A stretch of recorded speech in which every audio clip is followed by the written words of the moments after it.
ko rin po kasi nung bata rin po ako, parang ganun po, sa dito po, uma-attend din po ako ng mga art sessions niya. Dito po ba, for Arts Month, meron din po kayong activity or ano po? Yung Meron po activity kayo ko, sa labas? dire-diretso. Dire-diretso.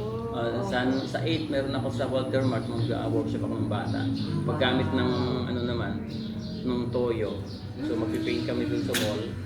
No? Gamitin namin, papagamit ko sa kanila ng material toyo. In partnership po with Walter Mart. Walter Mart. Nice. Sige po. Ano po yun po, sir? Free entrance po or? Libre sa mga bata. Minsan hinahanap ako ng sponsor. Yung mga batang nag-aaral sa akin dito every Saturday, yung iba, kaya nila magbayad o bumili ng gamit. Kasi open yun, medyo mahal. Pero yung hindi kaya, yung gustong-gusto mag-enroll sa akin, sabi ko, sige, hanapin ko kayo ng sponsor. So, i-alok ko yun. Meron po ako ditong 2 bata, baka gusto niyo mag-sponsor, ganyan. Wala kasi, hindi kaya ng magulang, ganyan.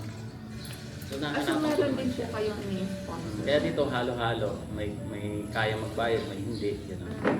Yung mga hindi, yun, sponsored sila sa labas. Normally po, magkano po yung sponsorship? Kapag commercial talaga na 5,000. Pero sabi ko, although charity yan, 2,800 lang. Material lang yun. Material yung canvas. So ilang sessions po yun, sir? 4 na Sabado. 4 na Sabado.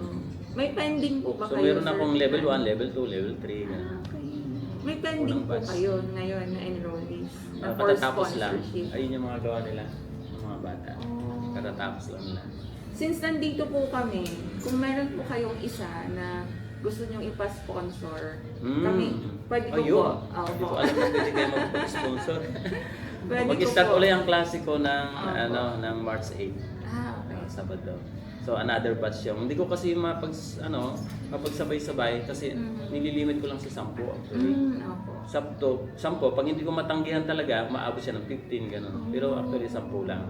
Eh mayroong yung minsan kasi baka po pwede naman, sige na, ganyan. So maabot minsan ng 15. Talaga nag-i-insist na po talaga sila. Kasi unang-una, hindi kasya naman yung 10 ko, kaya lang dikit-dikit. Yung 20, kaya lang dikit-dikit na. Minsan kasi umabot ng 20 eh. Hindi ko matanggihan. Dami na Ayun, po. sabi ko, ayoko na nung gano'n. Sabi ko, 10 na lang. Kaya yun, 10 na lang yun ang mini-maintain ko. Sige sir, mag-sponsor po ako ng isang bata. Sige. March 8 na. Opo. Ito-throw ko na lang po kay Ma'am Ethel. Tapos kung paano po babayaran. Tapos kung pagkaano, kung ma-meet ko rin po siya. Sige. Para may ano meron po. naman akong proper documentation doon. So, magmula sa una hanggang sa dulo. So sabi ko, pasalamat ko sa mga sponsor mo. So, kasi ginagaya ko yung style ng World Vision. Alam mo yung World Vision? Yes, opo. Kasi ako sponsored child ako ng World Vision. Yung na-sponsoran ako ng World Vision magmula ng elementary ako, grade 1, hanggang sa gumraduate ako ng college.